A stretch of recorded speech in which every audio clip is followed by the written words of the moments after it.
we got to get rid of that.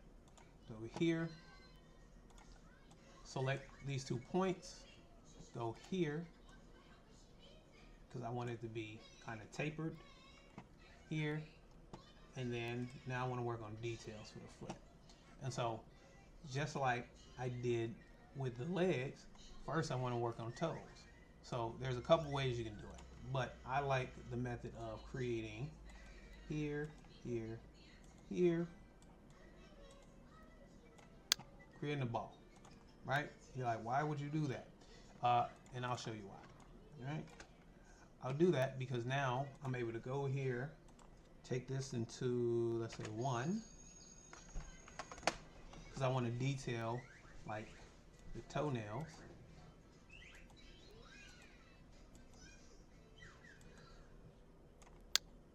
Right? And then I'll start to manipulate this to fit here. And again, I'm thinking about colors as well. Right? I have to think about that. What colors I'm going to use? How is this going to be designed? If she's going to be wearing a certain, pattern, because that matters, right?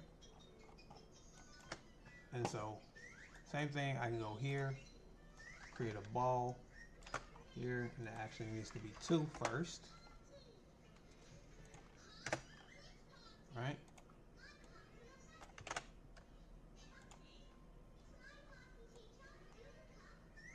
Here, if I need to scale that a little bit, right? The same thing. I'm not gonna redraw the entire thing every single time. I might copy and paste, capital C, capital P, go here, scale it down, components I want, right? And then this, I'll copy this, copy that, capital C, capital V, here, scale it some more, V again, control V. I don't know why I keep saying capital. That's the best way I was able to learn it for the hotkeys, right? And then control V one more, move it over, all right? Scale it down to fit. And so now that I got that, I want to put some details to it. So I'll take that and hide the foot, so I can just put some details. And so stuff like knuckles, here I'll use that guy, and so I'll go something like this here.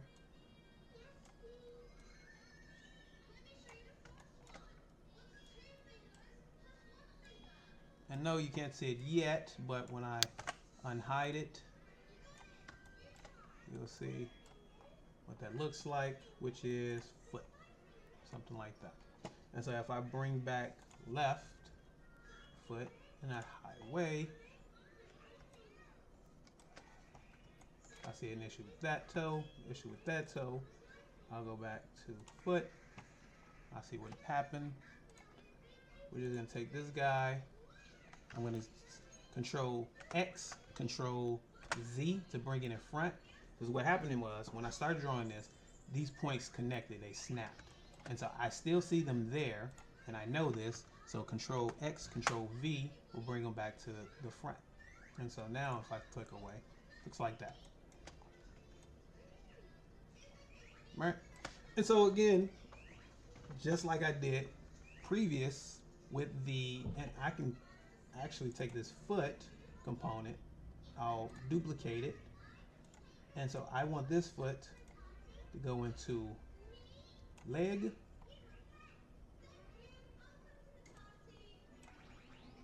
right?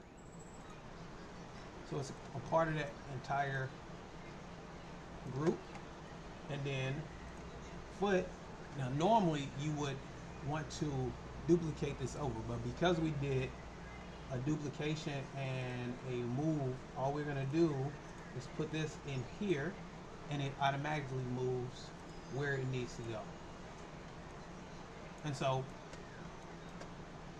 we already have our arms, we already have our legs. Yeah, I have to go in and put some details on the arm, but again, I only will work on one and duplicate it over for the second one. I want to go with our midsection here and clean that up a little bit so that now we have that component. Not too concerned up here because our torso is going to be our body, which is on top. So it's about what layers go where.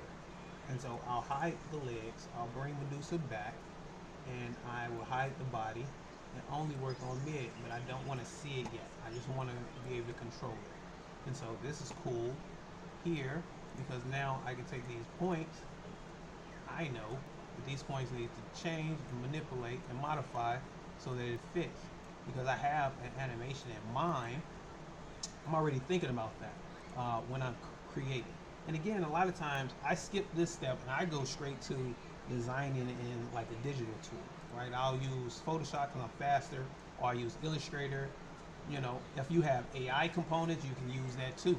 A lot of times now, my students, we work on those. So I build curriculum around it because I know that the limitations of time, we might be able to use like a character that we generated, but then we're able to break that down in a third-party software, let's say Photoshop or something, or Illustrator, and now they're able to use that within their projects. Right, so here, and so I know I want something like this to pull off down here, like this here,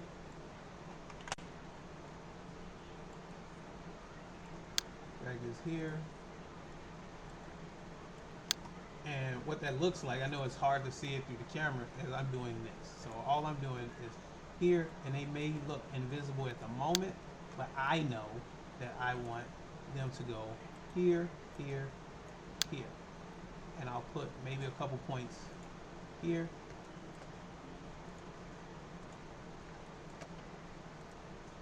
2, 3, 1, 2, 3.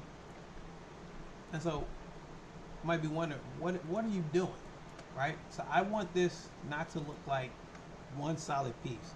I want it to look like it's been connected together, right? So if you understand the mythology around Medusa, Medusa was very beautiful and she was cursed by the gods for her beauty.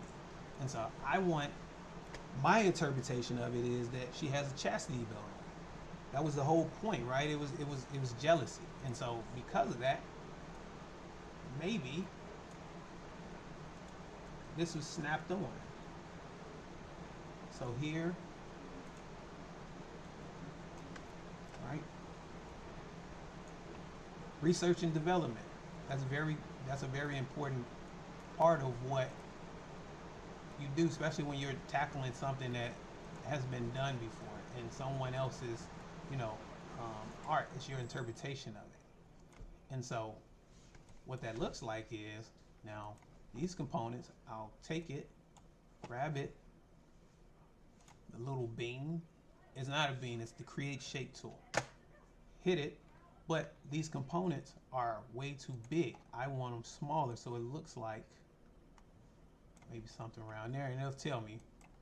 So 1.25 should be good here. Again, 1.25, and so I'm creating that components where it looks like it's snapped together, right? And so working with the shape tools, the curve tools, I'm able to create that desired look. Drag this up here.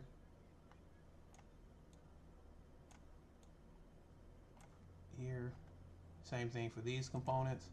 I want to select those here. 1.25 here. Maybe add more. One here. That's enough. here and here. Same thing for